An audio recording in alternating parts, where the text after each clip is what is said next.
megalayapost.news.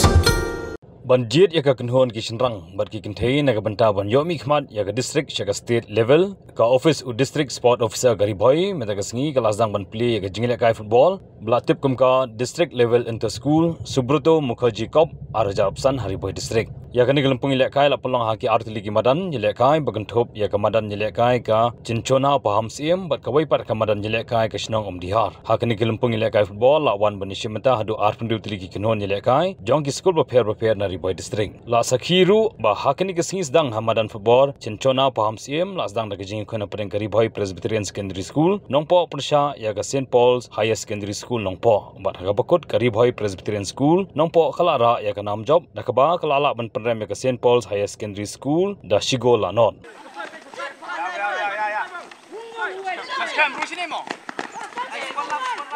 Ya, come on.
Nakaliang di district sport officer na nongpo gila la ban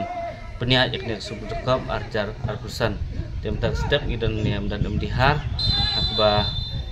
ini obat sedang ikni ke under 17 boys and girl kele angnya madan dihar bat ke under 15 kele ni madan cincana apo paham sim te kumban petip lang syabara bagi school ki bawan ketika Subroto Cup tersnam gidan art terli kumba khatway tili ka under 17 boys kandai tili under 17 girls but art team kiwan ka under 15 boys pengkemen ba ketika Subroto Cup tersnam kan kenyat bet kenyat ti but baikemen ba ki player kin mi bah bat ngila beli represent nak district jingi syar state level kin sedang mentak resmi guys hendak akai sportrik bat ke final kan kod ka khanyo trik jong tau munai megalayapost.news.